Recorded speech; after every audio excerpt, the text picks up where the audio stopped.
Halo, welcome to the Wanti Channel. Kali ini gue mau nyeritain kisah cewek. Cewek ini sebenarnya punya wajah yang ceria, cakep gitu. Cuman karena ada sesuatu yang nggak nyaman, itu dia akhirnya nanti deh rentetan lengkapnya gue ceritain selengkapnya.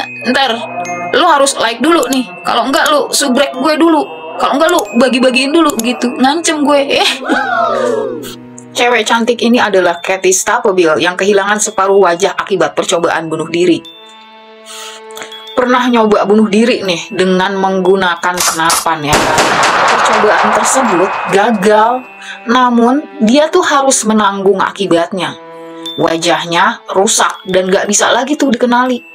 Dia ngelakuin percobaan tersebut pada saat usianya 18 tahun, tepatnya pada tahun 2014. Nggak kebayang banget ya guys. Sebagian wajahnya aja kan rusak nih guys, dari tengah dahi ngelewatin hidung sama mulut, semuanya tuh hilang guys. Waduh, ini cewek gimana ya perasaannya. Dilansir dari National Geographic, Katie adalah putri dari pasangan Rob dan Alessia Staplebill. Agak susah sih ya ejanya, antara Staplebill sama Staplebill gitu ya. Jadi suka kebalik-balik nih. Jadi kan dia tuh cakep sebenarnya guys, pinter juga malah. Cuman kan ada beberapa peristiwa yang bikin dia tuh mutusin buat bunuh diri nih. Pertama nih, hidupnya tuh kan pindah 2 kali dalam waktu yang cukup cepat. Dari Ohio ke Kentucky, keluarganya tuh mesti pindah. Cuman karena pekerjaan Rob gitu, memang ada kepentingan gitu. Katie tuh nggak punya cukup waktu buat beradaptasi di sekolahnya. Dia tuh punya pacar dan hubungan berjalan cukup sering. Udah agak serius tuh hubungannya. Namun suatu hari nih ya, Katie nemuin kenyataan kalau misalnya bahwa cowoknya tuh selingkuh gitu.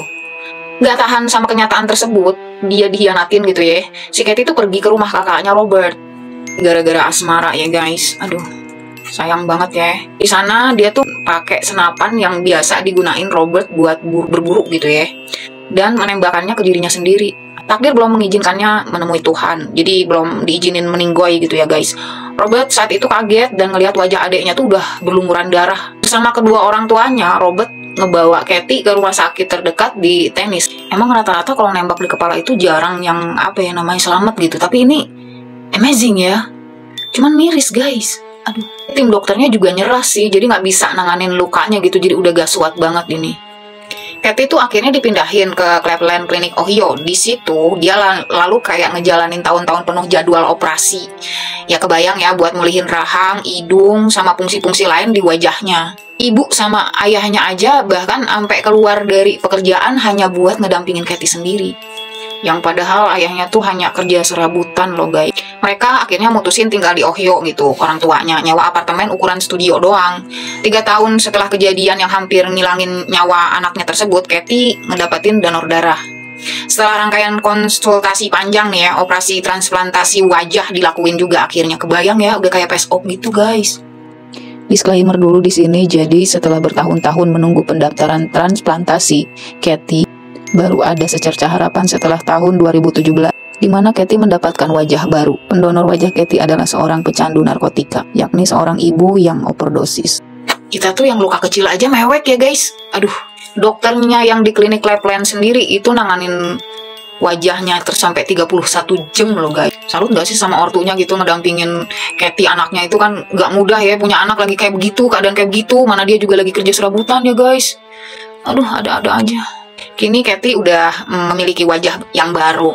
Kedepannya masih ada beberapa operasi dan pemulihan yang perlu dia jalanin. Katie pun pengen nih menjadi perawat jika udah bener-bener sembuh. Jadi udah cita-citanya tuh pengen jadi perawat. Mungkin dia juga bentuk apresiasi sama tim medis. Dia juga pengen bales kebaikan tim medis dengan dia nanti suatu saat pengen jadi perawat.